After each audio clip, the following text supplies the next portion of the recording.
Hi everybody, I am Octavio Jampol, BC Emosi student. So as now, I will discuss or tackle about the lesson 8, the title about state, nationality, and statelessness.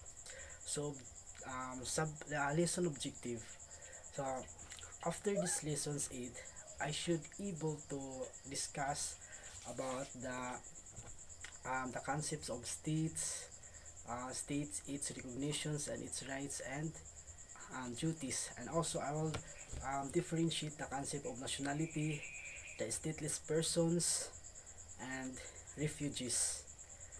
So definition of terms. So before we start or before I tackle about the lesson 8, I will discuss first the definition of terms.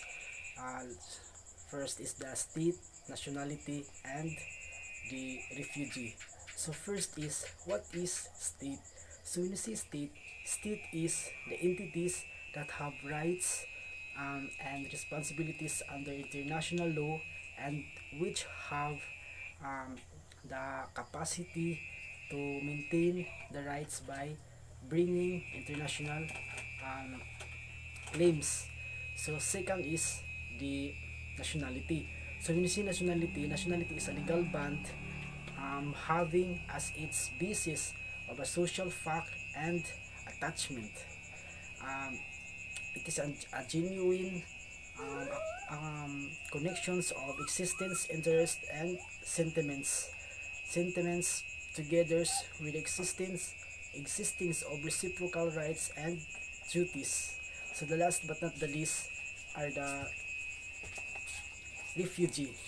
So when you say refugee, refugee is persons who are owing to a well-founded fear or being pers- persecuted for reaction or reasons for race, religions, nationality, membership of particularly social groups or politicals of um, opinions outside the capacity of his or her nationality, and its enables or moving to such fear is unwilling it is unwilling to avail himself or herself as a protections of that um, country.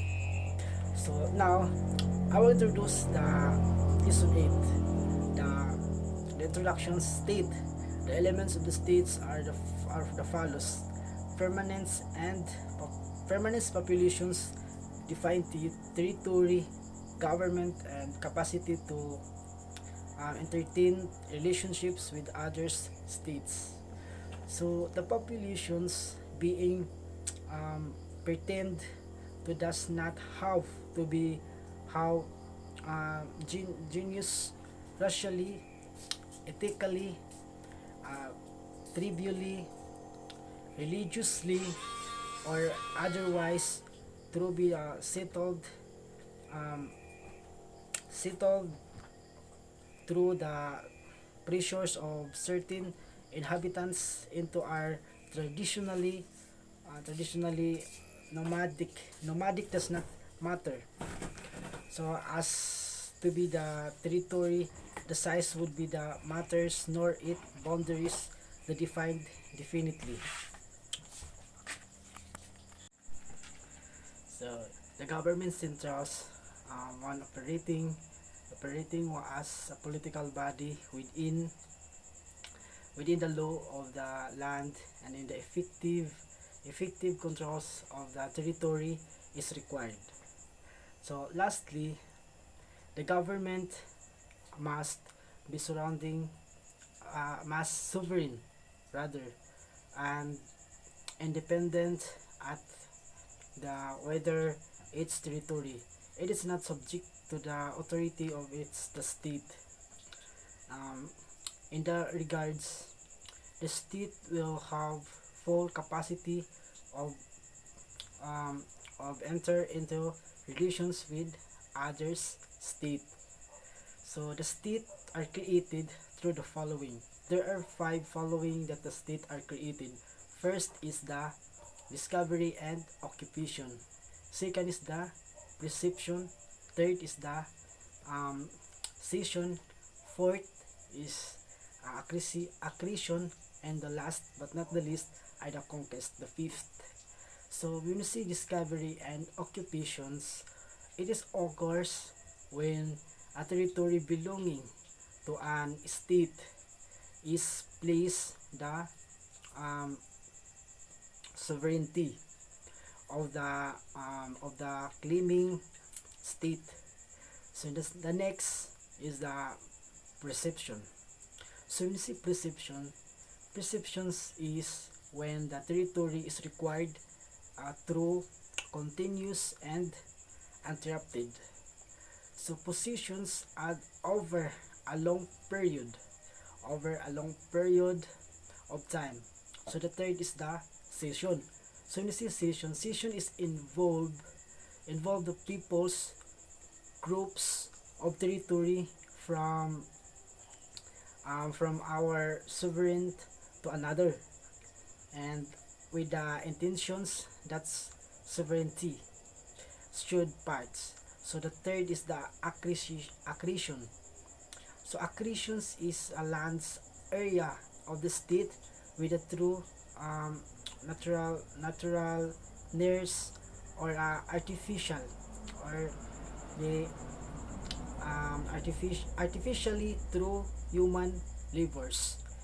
So the last is the conquest. So means the conquest are the act of defeating an appearance and occupying all parts of territory, thus does not have itself consults of resistance at titles of band.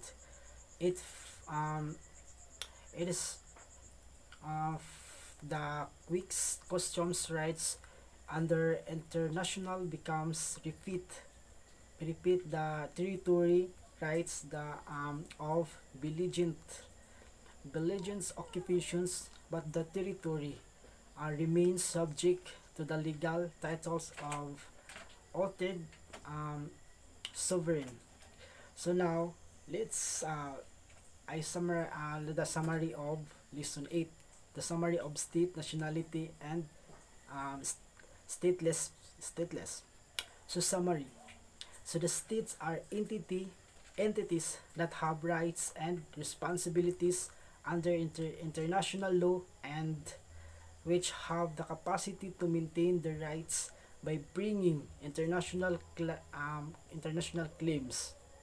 So a state has an elements as a created and surrounds um, several manners. A state shall be recognized and shall have several rights.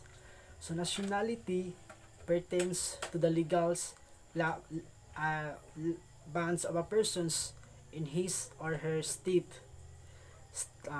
Statelessness can happen due to several acts within the um, beyonds and persons.